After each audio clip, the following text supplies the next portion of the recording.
Hello Internet, my name is Andrew Eder, and welcome to another episode of Film Editorials. The topic of today's video is the highly anticipated fourth installment in the Jurassic Park franchise, Jurassic World. Jurassic World, directed by Colin Trevorrow and starring Chris Pratt and Bryce Dallas Howard, takes place 20 years after the original Jurassic Park film. Isla Nublar, the island from the original film, is home to a fully functional dinosaur theme park. The park has actually been operating for quite some time, and attendance is slowly declining. So the marketing department and the scientists team up to create new dinosaurs to spice up things at the old park. Because it's a Jurassic Park movie and the scientists are meddling with nature, things don't go according to plan. I guess you could say life finds a way? Havoc ensues, people are screaming, and it's a race to save everyone on the island from rampaging dinosaurs and some greedy people. To be completely honest, I had pretty low expectations for this movie. The original trailer did not have me excited at all. I was actually really nervous about where this was going. The second trailer actually was able to pique my interest though, so I went into this kinda hopeful but a little tentative, and I was pleasantly surprised. This movie is actually pretty good.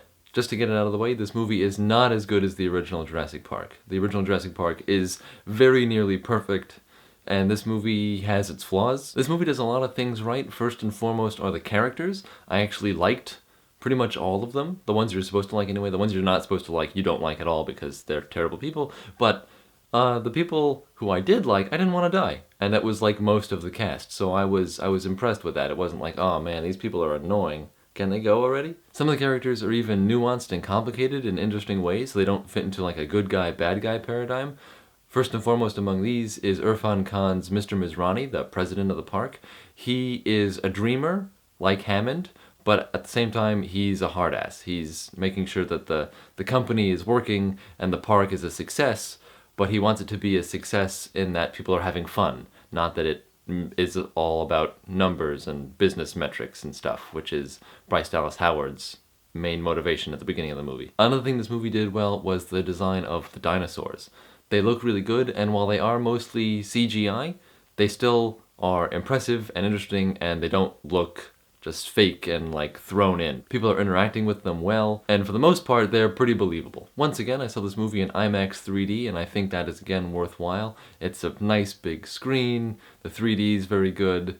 There are moments where they use the 3D really well. I also felt this movie did a really good job of navigating the fine line between funny and scary, much like the original one did. There were several moments when I was watching this movie where the audience burst out laughing because it's really, really funny. There's also a couple scenes right when things kick off and get exciting that are genuinely scary for the characters. I was surprised at how scary it was almost, and I was very impressed with that. As far as negatives go, this movie has three things really working against it. The first is nostalgia. It hits you right away that this movie is based off of other movies and another really great movie, and this movie is trying to ride that great movie's coattails to success by constantly reminding you of that other movie. The other Jurassic Park movies have done this as well, of course, but I feel like it was really intense in this movie because there is a park with Jurassic in the title, and they keep mentioning Jurassic Park. It's constant when they're in the park resort area. They mention it every time. Oh, Hammond this, InGen that. Here's the park. Remember in the original park? This is what we used to do in the old days. And there's actually a part when they actually go and visit the old visitor center, which is all overgrown and there's vines inside, and the tarp, the dinosaurs ruled the earth tarp, is on the ground, and the characters pick it up and then they walk around and they see more Jurassic Park themed things, and there's the Jurassic Park trucks, and they just keep talking about Jurassic Park. Like, yeah, I know. I like that movie too. Can we worry about Jurassic World right now? Another thing bringing this movie down is silliness. I don't mean that there's a lot of like slapstick with the human characters. It's really at the end with the dinosaurs. I can't go into what happens, but there's some slow-mo involved, and you're like, wow, this is stretching my ability to believe this story. Like, you genetically engineer dinosaurs, okay, but now they're doing this stuff?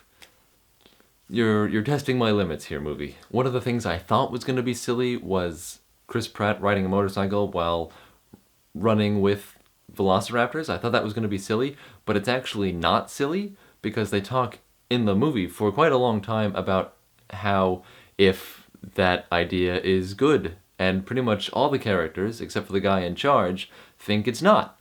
And it was refreshing to see that side of things. In the trailer, it's presented as like, this is gonna be really cool, we're gonna have like a Velociraptor motorcycle gang.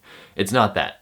It's actually quite the opposite of that. Chris Pratt is like almost reluctant to do it. And I liked that was taken seriously. It's a shame that not everything else was taken as seriously, especially at like the climax of the movie. It gets kind of ridiculous. It's kind of awesome, as like the inner 6-year-old is going like, that's amazing, but it's really not that good. It's too much. The third thing bringing this movie down is the sheer number of subplots.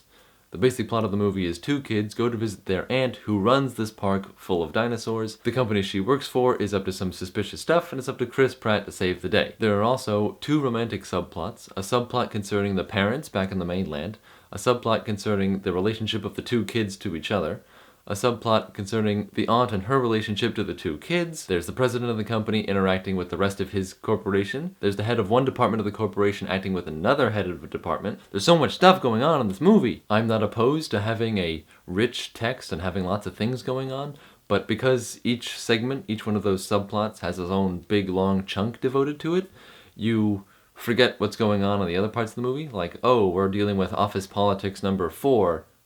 Wait, what are the kids doing right now? The last thing I want to talk about today before getting to my wrap-up is relating a theme they address in the movie and how that theme actually applies to the movie itself. One of the big moral dilemmas in the movie is how the marketing and the scientific departments have been working to spice up the dinosaurs. And their refrain while they do this is more teeth. That's kind of this thing that they throw around back and forth like, oh, we need to have more teeth.